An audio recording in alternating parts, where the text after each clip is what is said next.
warahmatullahi wabarakatuh. Hari ini saya bersama rakan-rakan saya akan menerangkan beberapa maklumat tentang mudharabah. Saya Siti Nurfatihah binti Rosman, nombor metrik I20104541, akan menerangkan tentang definisi mudharabah. Mudharabah dari segi bahasa ialah mudharabah ini berasal dari fi'il ad-darbu, iaitu fi'il ardi, iaitu perjalanan untuk perdagangan. Dan mudharabah dari segi istilah ialah mudharabah ialah perjanjian di antara kedua-dua pihak yang mana mereka memberi modal untuk orang lain yang maju, sementara keuntungan dibahagi antara keduanya mengikut syarat-syarat yang telah dipersetujui. Bismillahirrahmanirrahim. Assalamualaikum warahmatullahi wabarakatuh. Nama saya Khairul Nasihah binti Abdul Khiyat, nombor kad metrik I20104517. InsyaAllah saya akan sambung dengan topik pensyariatan mudharabah. Dasar hukum mudharabah yang paling utama adalah Al-Quran. Seterusnya diikuti dengan sumber hadis, ijma' dan qiyas. Menurut syarak, hukum akad mudharabah adalah harus dan dibolehkan. Para fuqaha dan ulama' bersepakat tentang keharusan mudharabah adalah kerana ia dipandang sebagai satu bentuk kerjasama yang perlu dilakukan dan membawa kepada kemaslahatan dalam sesebuah perniagaan. Akad mudharabah sebenarnya telah pun wujud dalam muamalah sebelum datangnya Islam, seperti yang pernah dinyatakan oleh Ibn Rushd, iaitu dan tidak terdapat perselisihan antara umat Muslim tentang keharusan akad qirat, iaitu mudharabah, di mana sebenarnya ia merupakan akad yang sedia ada pada zaman jahiliah. Lalu, ajaran Islam menyetujuinya. Dalil ataupun bukti yang dapat diambil berdasarkan Al-Quran. Salah satunya ialah dari surah Al-Muzammil ayat 20. A'udzu billahi minasyaitonir rajim. Wa akharuna yatribuna fil ardi yabtaghuna min fadlillah. Sadaqallahul azim. Maksudnya, dan yang lainnya, orang-orang musafir di muka bumi untuk mencari rezeki dari limpah kurnia Allah. Okey, lafaz yatribun adalah kata asal bagi mudharabah yang memiliki maksud melakukan usaha dalam sesuatu perjalanan, meluangkan masa, tenaga dan fikiran bagi memenuhi perintah Allah Subhanahu Wa Taala, iaitu mencari rezeki kurniaannya. Seterusnya, dalil dari hadis berdasarkan riwayat At-Tabrani yang bermaksud Abbas bin Abdul Muttalib jika menyerahkan harta sebagai mudharabah, ia mensyaratkan kepada mudharibnya agar tidak mengharungi lautan dan tidak menuruni lembah, serta tidak membeli haiwan ternakan. Jika pensyaratan itu dilanggar, ia, iaitu mudharib, harus menanggung risikonya. Ketika pensyaratan yang ditetapkan Abbas itu didengar Rasulullah, baginda membenarkannya. Maksudnya, akad mudharabah ni dibolehkan dengan kebenaran Rasulullah terhadap persyaratan yang ditetapkan oleh bapa saudara baginda, iaitu Abbas bin Abdul Muttalib. Seterusnya, dalil dari sudut ijma'. Menurut pendapat Wahbah Zuhaili, sejumlah sahabat menyerahkan kepada seseorang sebagai mudharib harta anak yatim sebagai mudharabah, dan tidak ada seorang pun mengingkari mereka. Hal ini dipandang sebagai ijma'. Ia termasuk dalam jenis ijma' sukuti, kerana para sahabat diam atau nyatakan pendapat dan tidak ada seorang pun yang mengingkari pendapat tersebut. Akhir sekali, dalil qiyas, iaitu transaksi mudharabah dikiaskan kepada transaksi musaqah, iaitu dua pihak ada yang mempunyai modal tetapi tidak mempunyai kemahiran, dan ada yang mempunyai kemahiran tetapi tiada modal yang mencukupi. Bekerjasama sesuai kemampuan mengikut syariat yang telah ditetapkan. Wallahu a'lam. Bismillahirrahmanirrahim. Saya Nur Aliyah binti Nurizan, nombor metrik I20104538. Okey, jenis-jenis mudharabah. Mudharabah terbahagi pada dua jenis. Yang pertama, mudharabah mutlaqah. Yang kedua, mudharabah muqayyadah. Okey, mudharabah mutlaqah ialah pemilik harta tu, iaitu sahibul mal ni, dia tak menentukan jenis usaha ataupun jenis aktiviti yang nak dijalankan tu. Maksudnya semuanya inisiatif daripada mudharib lah. Mudharib tu orang yang menjalankan kerja tu. Okay, yang kedua, mudharabah muqayyadah. Mudharabah muqayyadah ialah pemilik harta tu, iaitu sahibul mal tu, dia menentukan jenis usaha ataupun jenis kerja yang akan dilakukan lah. Lepas tu yang diberi modal, sehingga mudharib tu dia cuma buat kerja dia. Apa yang sahibul mal tu bagi tahu, yang tu lah yang dibuat. Okey, seterusnya rukun dan syarat mudharabah. Rukun mudharabah mestilah kena ada sahibul mal dan mudharib. Yang kedua kena ada sirah, iaitu ijab kabul. Yang ketiga kena ada modal ma'qud alaih. Okey, syarat yang pertama iaitu syarat akidah ni ataupun syarat antara sahibul mal dengan mudharib. Okey, syarat nak jadi sahibul mal ataupun mudharib tu mestilah seorang yang dewasa, berumur 18 tahun ke atas. Lepas tu dia tak gila dan tidak hilang ingatan. Lepas tu dia tidak dilarang oleh undang-undang, iaitu dia bukanlah orang yang blacklist kan. Lepas tu, kedua-dua pihak tu haruslah secara eksplisit menyebut tujuan, kontrak atau akad tu. Seterusnya, penerimaan dan penawaran modal dilakukan bersama. Maksudnya bukan sebelah pihak je. Kena lakukan dua-dua belah pihak sekali. Lepas tu, akad tu hendaklah dilakukan dalam bentuk bertulis. Okey, syarat yang kedua ialah syarat modal. Modal tu, kita kenalah tahu jumlah dia. Jumlah tu kedua-dua belah pihak kena tahu. Jumlah yang kita nak laburkan tu, lepas tu jumlah yang orang yang nak buat kerja tu kena tahu jumlah dia. Lepas tu modal tu dia mestilah berbentuk wang ataupun barang yang dapat ditakar nilainya. Maksudnya ada nilai lah modal tu. So modal tu dia tidak dalam bentuk piutang mudharib. Maksudnya dia buat benda tu bukanlah contoh aku ada modal ni sekian tapi hutang macam tu, bukan. Itu modal ni pula dia mestilah secara langsung. Okay, syarat yang ketiga ialah syarat laba ataupun syarat bahagi untung lah. Okay, untung tu dia akan bahagi dua, iaitu untuk sahibul mal dengan mudharib. Jumlah untung tu pula perlu diketahui oleh kedua-dua belah pihak supaya jadi adil lah. Kalau sebelah pihak je yang tahu, sebelah lagi tak tahu, takut nanti dia akan rasuah ke ataupun menipu macam tu. Kena tahu. Okey, itu saja. Sekian daripada saya. Assalamualaikum warahmatullahi wabarakatuh. Nama saya Muhammad Haris bin Muhammad Fazli. Nombor metrik I20204875.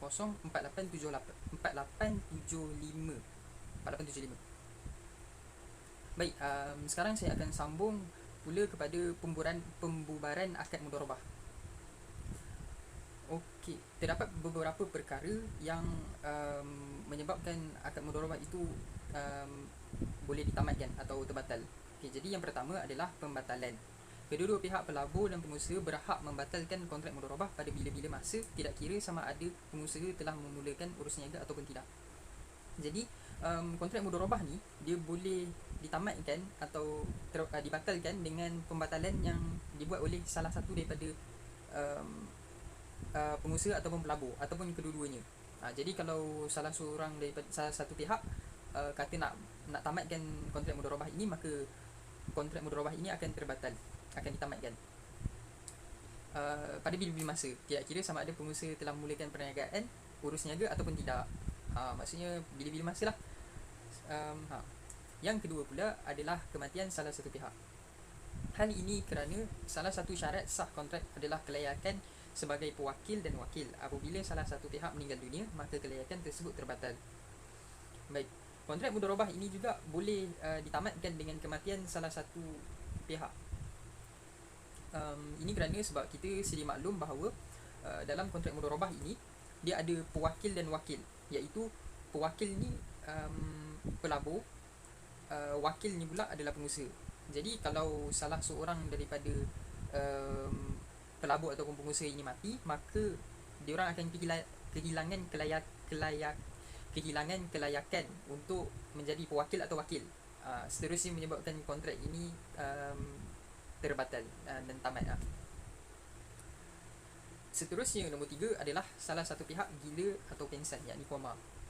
Walaupun bersifat sementara, penyakit ini menyebabkan kontrak tidak sah. Apabila penyakit ini wujud, kontrak dengan sendirinya terbatal. Baik, ini juga seperti yang tadi juga, penyakit ini menyebabkan kontrak tidak sah. Apabila penyakit ini wujud, kontrak dengan sendirinya terbatal.